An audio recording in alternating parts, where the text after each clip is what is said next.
అవకాశం కోరని పిల్లలకు కూడా అవకాశం ఇచ్చి వారి చేత మమ్మల్ని తిట్టించడం జరిగింది. ఇది చాలా దుర్మార్గమైన సాంప్రదాయం. శాసనసభ వ్యవహారాలకు సంబంధించిన విషయం ఇది. Legislative affairs minister Sridhar Babu గారు మనం శాసనసభను ఉందాగా నడుపుకుందాం, శాసనసభలో మంచి ఎగ్జాంపుల్స్ సెట్ చేద్దామని ఆయన చెప్పిన తర్వాత మళ్లీ ముఖ్యమంత్రి గారు ఆ పార్టీకి చెందిన సభ్యులు అసభ్య పదజాలాన్ని ఉపయోగిస్తున్నారు. దీన్ని మాట్లాడదామంటే, దీనిపైన మా వివరణ ఇద్దామంటే మా గొంతు నొక్కారు శాసనసభలో. గత్యంతరం లేని పరిస్థితులలో బయటికి వచ్చి కనీసం మీడియా పాయింట్ దగ్గరనైనా లోపల ఏం జరిగిందో చెప్పుకుందామంటే ఇక్కడ ఇనుప కంచెలను పెట్టారు.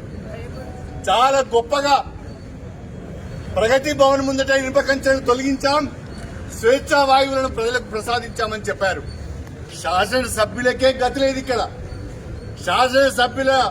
శాసనసభ ప్రాంగణంలో శాసనసభ్యులు తిరగటానికే అనేక రకాలైన ఆంక్షలు, ఇక్కడ కంచెలు.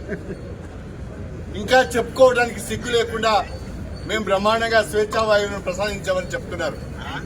దీన్ని మేము తీవ్రంగా ఖండిస్తున్నాం. తెలంగాణ ప్రజలు కూడా గమనించవలసిందే నేను కోరుతున్నాను. గౌరవ ముఖ్యమంత్రి గారు గాని సభ్యులు గాని సభా సాంప్రదాయాలను పాటించడం లేదు.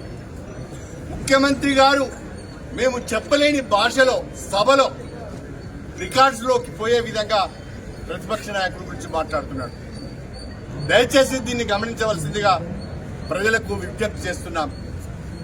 దీన్ని మేము ఎప్పటికైనా ఈ రకమైన ప్రవర్తన ప్రభుత్వం నుంచి ఉంటే, ఇదే రకమైన భాషను ముఖ్యమంత్రి గారు కొనసాగించాలని అనుకుంటే సమంజసం కాదు. అంతే తీవ్ర స్థాయిలో మీరు మా వైపు నుంచి కూడా దాడిని ఎదుర్కోవాల్సి వస్తుంది అని చెప్పి నేను ఈ సందర్భంగా తెలియజేసుకుంటున్నాను.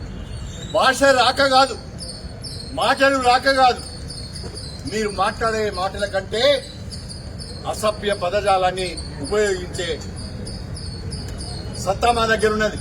కాకపోతే మాకు సభ్యత అడ్డొస్తున్నది, సంస్కృతి అడ్డొస్తున్నది. తెలంగాణ భాషను, తెలంగాణ సంస్కృతిని కించపరచదలుచుకోలేదు. అందుకనే ముఖ్యమంత్రి గారి పట్ల ఆ అసభ్య పదజాలాన్ని మేము వినియోగించుకోవడం లేదు. దయచేసి ఇప్పటికైనా ప్రభుత్వం కళ్ళు తెరవాలి. స్పీకర్ గారు అందరికీ సమాన అవకాశాలు కల్పించాలి. ఎవరైనా ఆరోపణలు చేసినప్పుడు